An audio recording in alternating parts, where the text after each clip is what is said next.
Hey guys, it's 21 Maxwell here, and welcome to episode number 6 of the Ruthless Aggression TEW series. It's another episode of Monday Night Raw as we continue to build our feuds towards WrestleMania 20, and this week we're going to book it in the Midwest region at the Veterans Memorial Stadium in Iowa. Just to try, we've not done a show there, we're just going to try something there to try and get a bit of popularity there. As I say, the industry now is at 7 and the economy is at 32, so it's continuing to fall and is only going to get worse and worse. So hopefully after WrestleMania we get a wee bit of a boom period, and then hopefully we start raking in the money and we can start pushing a hell of a lot more talents. Talking of new talents, we are giving a chance to 3 people up from the developmental. They are Ariko, Jamal and Melissa. Basically Ariko is Georgie Arias, who people will know as Huniko, Sankara, that character. I think his name's Incognito or something, but I thought to myself, well, his name's Arias, Ariko, we'll go with that as a lucha name. If he doesn't make it, I'll punt him, so he's got an opportunity. I'm pushing Jamal. I'm going to go again, I think, with Rosie and Jamal at one point before we eventually turn him into a MAGA. And we're giving cheerleader Melissa a chance as she takes on Lita as well, so that's our 2 pre-show matches. And we also have 12 segments after that. So let's see how we do it as we continue the road to WrestleMania. There we go, so it's 9,966 people at the Veterans Memorial Stadium. And an awful match. It was completely devoid of heat, so it's a great start. Rico defeated Ariko in 8:23 with a high hard one. Strange name for a finisher. Just a 28E here. The match was too long considering it was only 8 minutes, but you still have to give the lesser guys a chance. No skill improvements. The duck sheet just basically says it was too long, so literally make them like 5-6 minute matches. Lesson learned. And about they had some solid in-ring action, but not much in the way of heat. Jamal defeated Spike Dudley in 6:43 by pinfall with similar drop. 42D. Jamal has debuted his badass gimmick that got 77 ratings. Basically the same gimmick he was with in the WWE.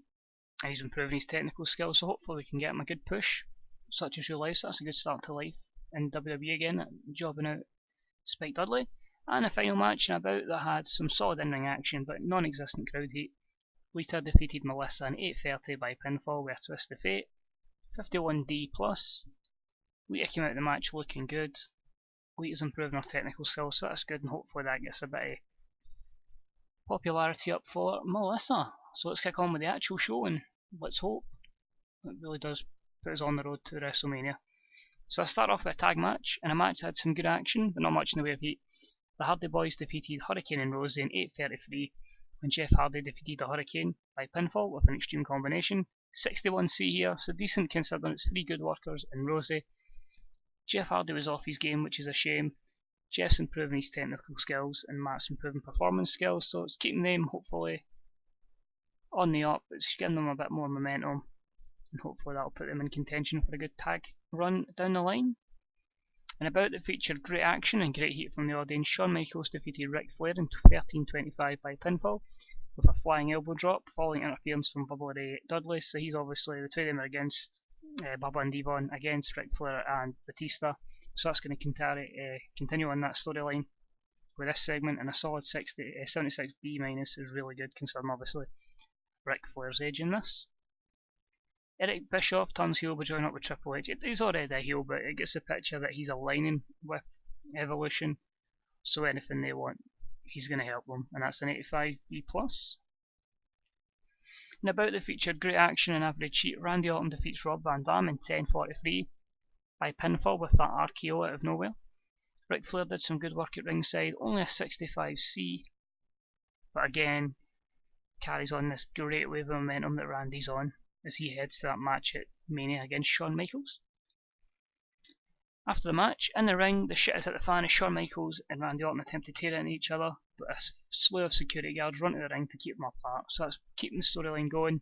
Randy's had his match, Michaels is out to get him, but the security officials say it's not happening today. And that gets an 81B, and the storyline continues there. Good stuff. Chris Jericho is in the ring and talking about how good he is. Chris Jericho, not very good momentum, but obviously the guy is an absolute god on the mic, so giving him some mic time. 85B plus.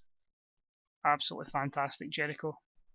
I'll even give you more time next time, because I really want to push Jericho at the main event. I feel looking back at the stuff I've studied from this era, that he wasn't really featured heavily in the main card.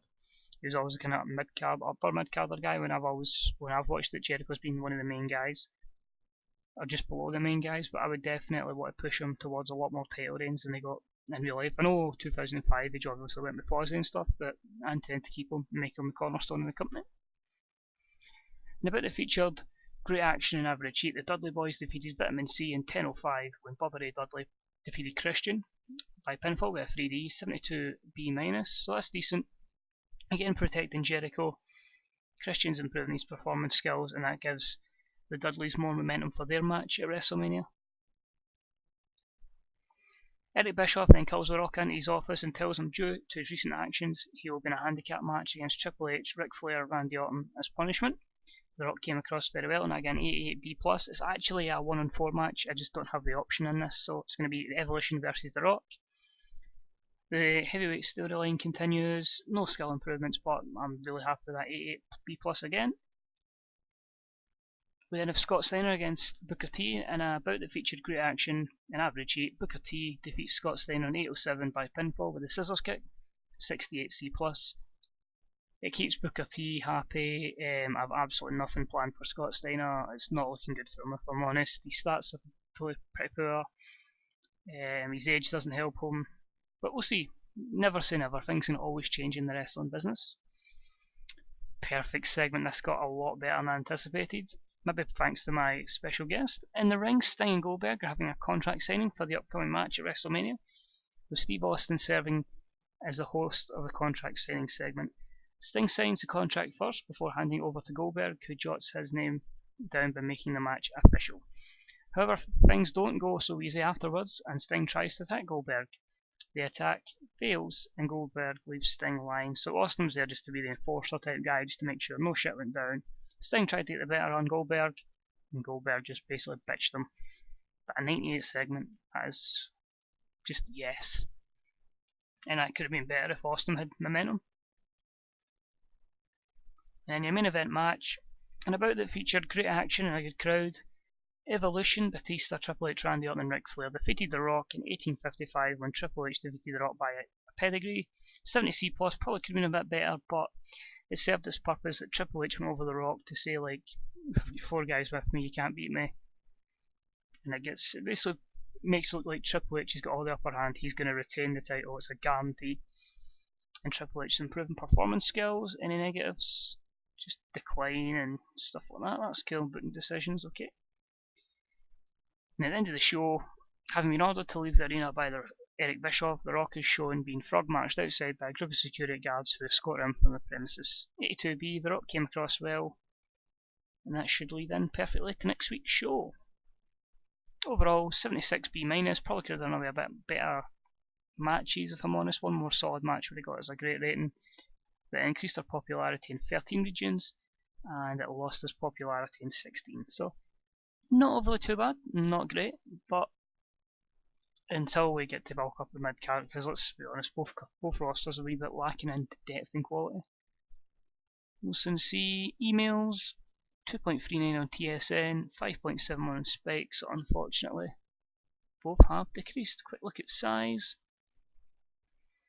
and never mind going for international. I think we'll be happy to retain our national status, and then hopefully the industry gets a bit better and we'll be fine. Let's just see, 87.1, we need 8 regions over 65%, that's 1, 2, 3, 4, 5, 6, 7, oh, hold on a minute. We're only just still national, I think. So I would not be surprised we even decrease the cult pretty soon, which is worrying. But we'll see what happens anyway. I'm sure hopefully once we get the big money for WrestleMania, I mean, you're always going to get these things in the industry. Once the industry's as low as it is at 7%, then you're going to get negativity, you're not going to get good popularity, but over time I think we'll be fine. It's all about riding this out. So I hope you enjoyed this episode, guys. See, we now only have the go home show for Raw and the Raw side of things before Mania, and hopefully you'll tune us for another episode of SmackDown coming later on this week. So take it easy, guys, and I'll speak to you real soon. Bye bye.